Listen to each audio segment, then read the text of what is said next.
Hello everyone and welcome to another episode of Tom's Gadget Garage. In today's video, we're going to be doing an unboxing and overview of a very sleek looking electric scooter, which I'm especially excited about because it is jam-packed with features and specs at a very competitive price. Now the scooter that we're going to be looking at today is the Punk Rider Pro, which is a dual motor full suspension scooter that's capable of cranking out a peak 2300 watts of power. So really excited to see how this thing performs. Now full disclosure, Punk Electric did reach out to me asking if I'd be open to reviewing this scooter, and I said 100%. Send it on over. I've actually been wanting to review this for the last several months, so very grateful that we have it in our hands now and we can fully test it out. So what we're going to be doing today is we're going to go ahead and get this thing out of the box. I'll quickly assemble it, take you on a quick tour of the high-level features, then we'll take it out on our first impressions ride. Now keep in mind that this is going to be the first video in an installment of episodes on this scooter, so we'll be following this up with a range test,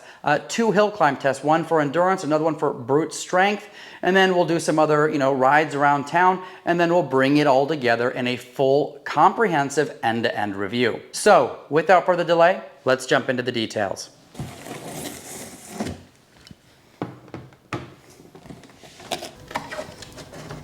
Nice. Whoa. All right, so now that I got the beast out of the box, I can bring you in a little bit closer for a quick tour of this scooter, some of its features as well as its design elements. One thing I will say is assembly is really quite simple. All you got to do is attach these handlebars and this little windscreen, which I'll show you here in a moment. It's literally a total of 4 hex screws, and that's it for assembly on this scooter. So let's come on a little bit closer. I'll show you what we got going on here. All right, so bringing you in a little bit closer here, in the box we've got our instruction manual as well as some other documentation that talks about the tire pressure, which is recommended to be around 50 psi. We've got a really handy multi-tool that should have everything that you need to make any kind of adjustments on this scooter. We've got our charging brick. Now this particular one here is a 2 amp charger, and this is a 18 amp hour battery in this scooter. So charging time is going to be anywhere between 9 and 10 hours. All right, so working towards the rear of the scooter here, we've got a pre-installed fender. If you were curious what that's made out of, it is a plastic material. And of course, we've got our tail light and brake light back here, which of course we'll be testing out. This plastic fender slash mudguard is being supported by these metal supports here. We've got really nice swing arms. These swing arms are also covered by a plastic trim, which can be removed with these 2 screws. And of course, it is metal underneath that. This scooter is equipped with 10-inch by 3-inch tubeless self-healing tires, which is going to be really important in terms of minimizing tire changes and flats. The motor here inside of the wheel assembly is a 600 watt motor that's both in the rear and the front, and both of these are capable of cranking out upwards of 2300 total peak watts. All right, so here at the rear of the scooter, here we got a little placard that says 52 volts, 18 amp hour battery. Of course, this is another tail light, brake light combo, so we'll definitely be taking a look at that. And then this scooter does have a full suspension, as I mentioned earlier. It actually uses rubber cartridges, which are contained within here in the rear, as well as the front. So we'll definitely see how those rubber cartridge suspension actually feels when riding both on and off the beaten path. Now, in terms of cable management, you can see that we've got some cables being routed here on either side. Very clean from the body of the scooter into the swing arm assembly and underneath the trim pieces. So really nice touch there. As we work our way forward, here we've got our actual functional kick plate, which is really nice to have and an absolute must on a scooter of this caliber. We've got our latching mechanism for the folding stem, which we'll demonstrate here in a moment.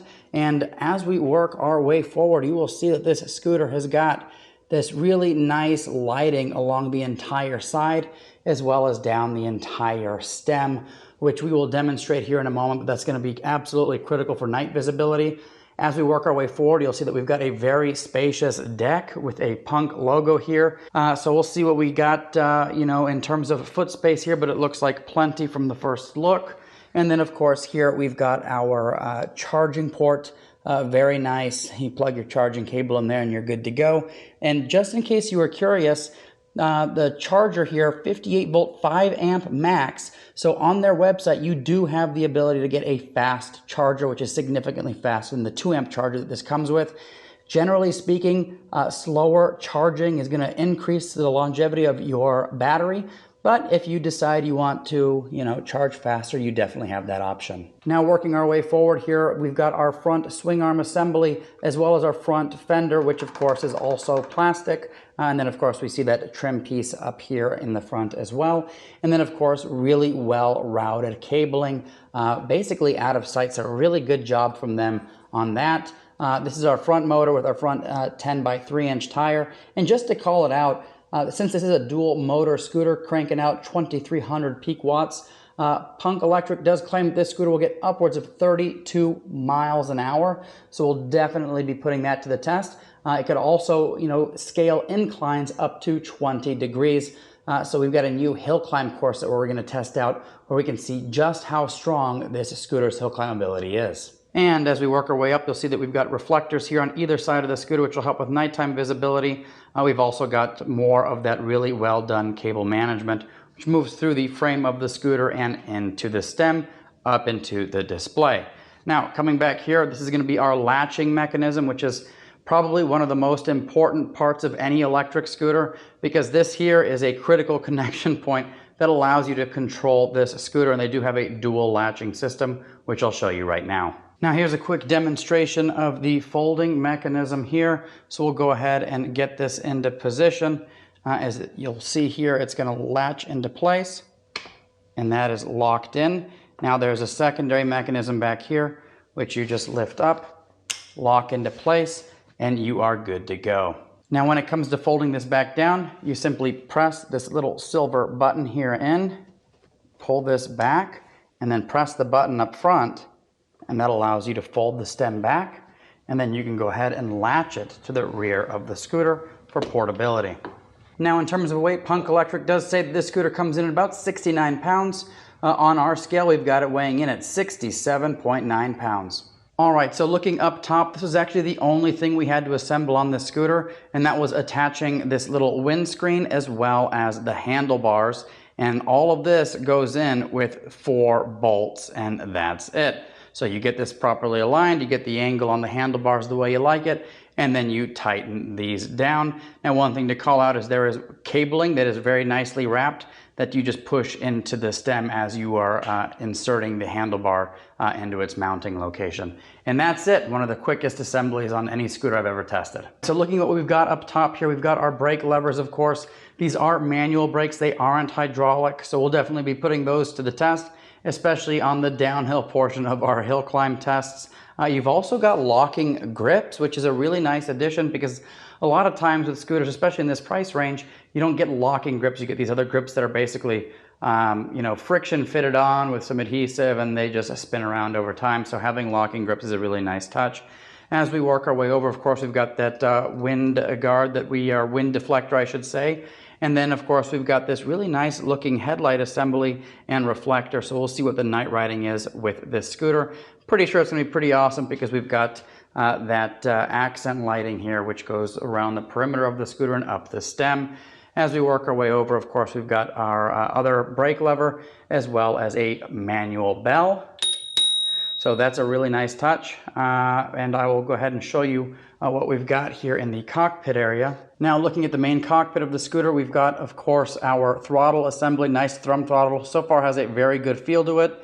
We've got our right-hand turn signal indicators, as well as our power button, which also serves as a multi-function button, which we'll get into in a moment. As we work our way down, we've of course got the little hook for the latching assembly when you want to fold the scooter down. And when it's not folded and in use, you can actually use this for a hook to carry some stuff around.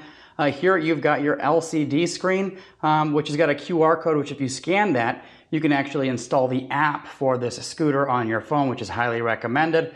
App-enabled scooters are always nice because it allows you to go in there and manage different functions of the scooter. So we'll go ahead and get this peeled off. And that is our LCD screen. I'll go ahead and get this powered on so you can see what that looks like. And there you go. This is a very nice color display, and it's very bright. I don't think there'll be any issues seeing this either during the day or at night, but plenty of information on here, which we'll get more into in a moment. And as we work our way over, of course, we've got a dedicated regenerative brake on this scooter, which is really nice to see. If you use this, it only engages the electronic brakes and not the drum brakes, so a really good way to minimize wear and tear on your scooter.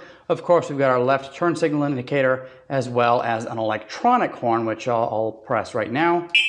Definitely very loud, so if you need to get somebody's attention, you can use that, or you can use that manual bell that we looked at a moment ago. Now, looking at the display here, I told you that this power button up here is a multi-function button. So single clicks will change the drive mode of the scooter. So now we're in mode 2, click it again, mode 3, click it again, we're back in mode 1. Now, if you double click on this power button, that'll take you into single motor mode. Double click it again, you are back into dual motor mode. Also, if you triple click on this button here, that's going to go ahead and toggle you through like your trip, your odometer, voltage, all that fun stuff, you know, time elapsed on your ride.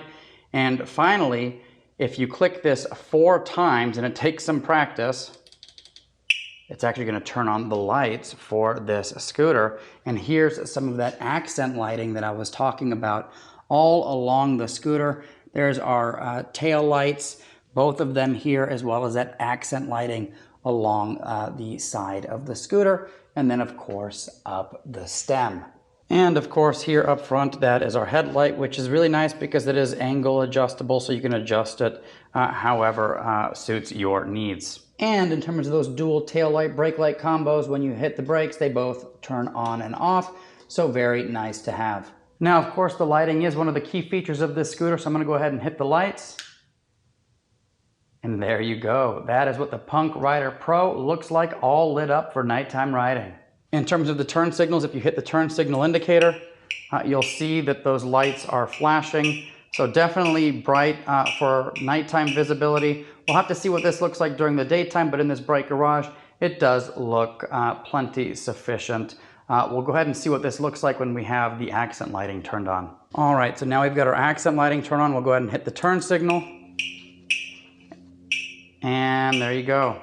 Not as bright, so it's definitely something you'll be able to see at night, but probably not so much during the day. So when it's bright outside, you probably don't want to be running these accent lights if you plan to make good use of those turn signals. And of course, those turn signals turn off by themselves.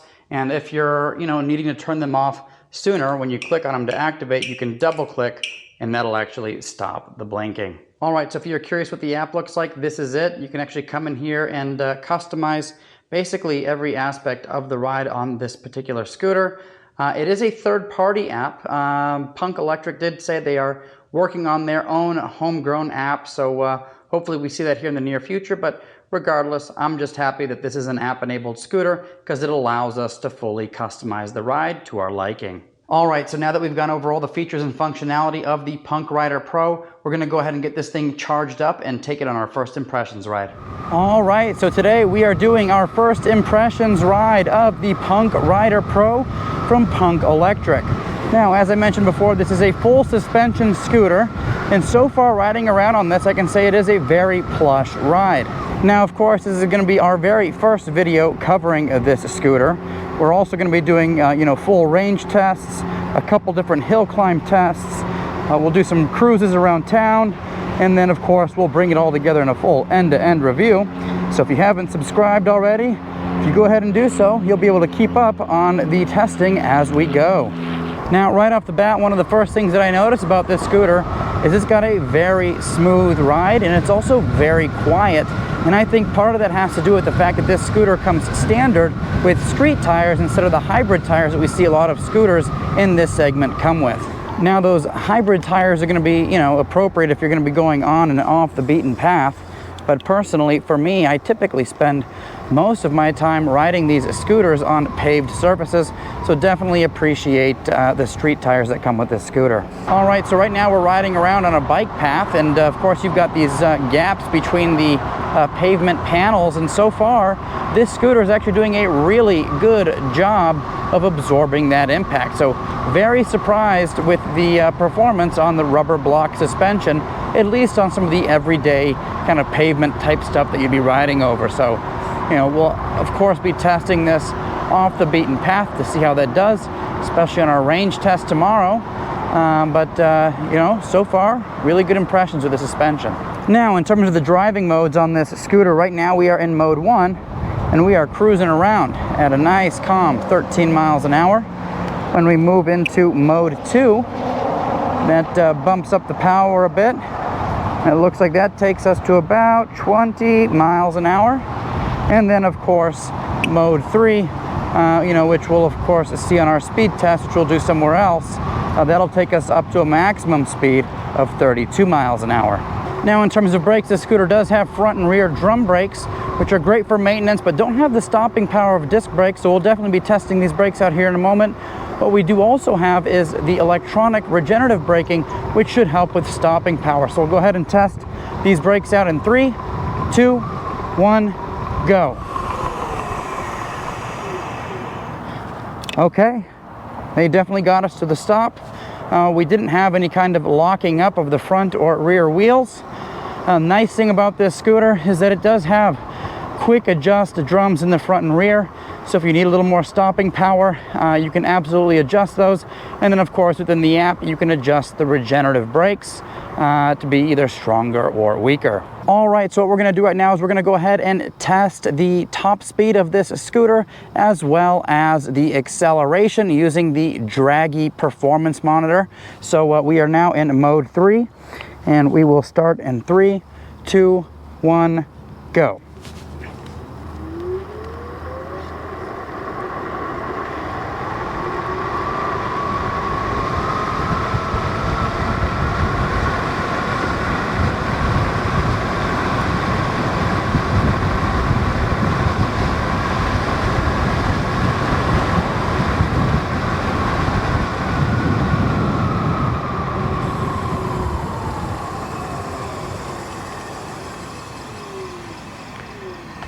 All right, we'll check out how we did.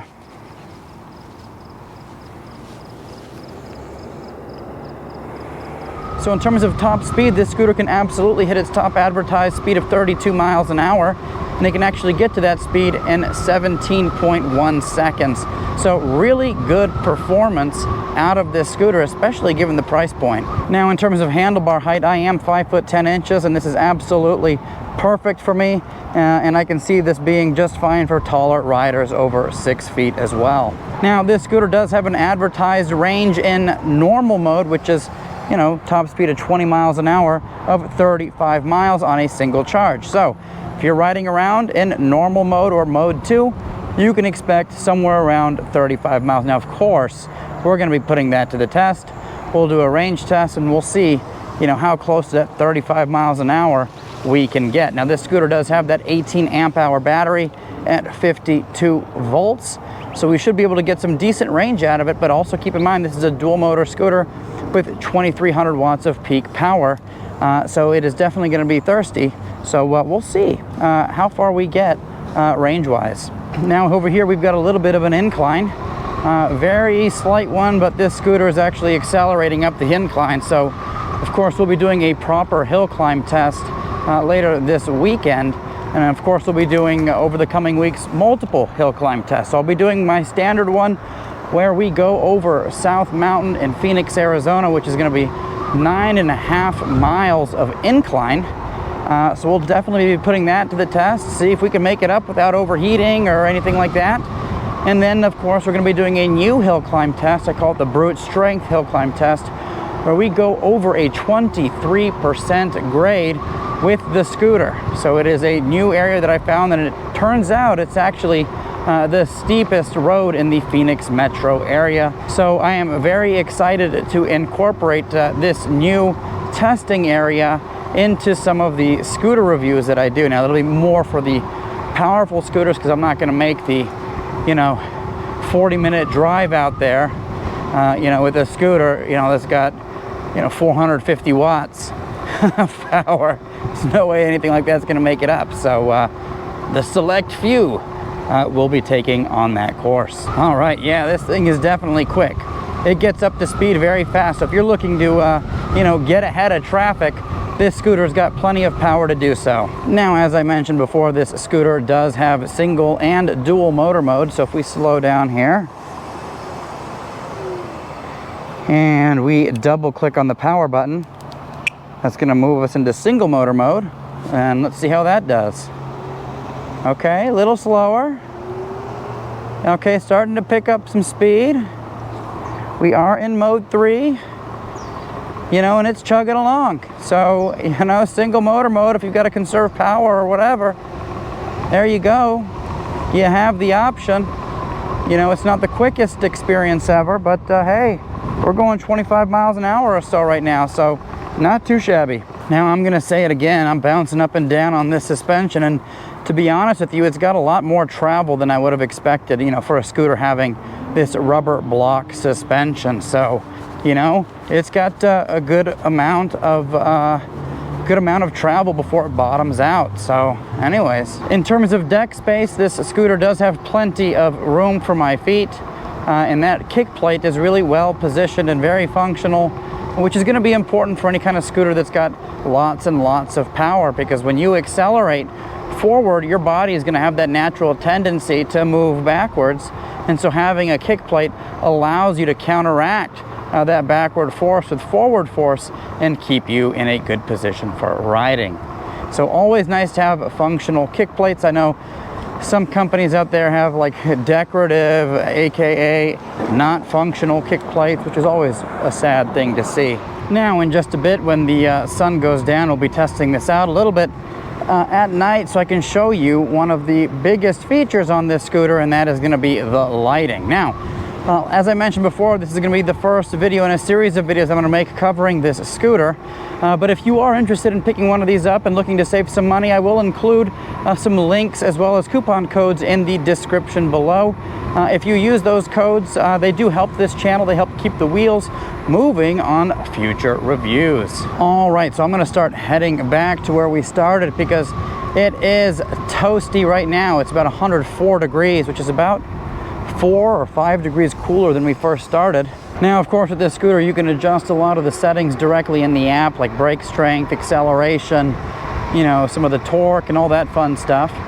Right now, I'm finding that out of the box, it's set up pretty well. You know, I would dial in the brakes a little more to get bite a little bit sooner when depressing those brakes. But as I said, that's just a really quick adjustment on the drums. No tools necessary. You just need your index finger and thumb and you're good to go. I don't know if you can see on the horizon out there, but it is pouring rain on the other side of those hills out there. Something we desperately need out here in Arizona, because I'll tell you what, it is hot as heck. So we need these monsoon storms to roll in. We got a little bit of rain the other day, but it was late, like midnight or so. And if we do get any kind of rain showers during the day, I will absolutely be riding this scooter out in those wet conditions, because it does have that IPX6 water resistance rating, which means it should be able to handle any kind of rainy conditions we throw at it. All right, so as you can see, this scooter has no issue getting up to speed and maintaining speed. So really happy with that. And what I'm gonna go ahead and do right now is go get this thing back indoors, let it cool down a bit, wait for the sun to come down, and we'll go ride this around during the night hours. All right, so if you're curious what the headlight looks like on this scooter at night, here it is. I don't know how well you can see it on the GoPro, but in a minute I will pull over and give you a 360-degree view of the lighting on this scooter. All right, so there's the Punk Rider Pro in all of its glory, with the accent lighting on, as well as the headlights, both tail lights, and that stunning color display. Really, really happy with the lighting setup on this scooter. So thumbs up to Punk Electric for getting the lighting right on this scooter. Overall, from a first impressions perspective, I'm blown away by this scooter. Really happy with its performance so far. Of course, as I mentioned before, we're going to be taking this through a gauntlet of tests. We're going to do 2 different hill climb tests. We're going to do range tests. We're going to cruise around, you know, add a couple 200-300 miles on this scooter, and then we'll bring it all together in a full end-to-end review. So stay tuned for that. And as always, thank you so much for tuning into Tom's Gadget Garage. We'll see you next time.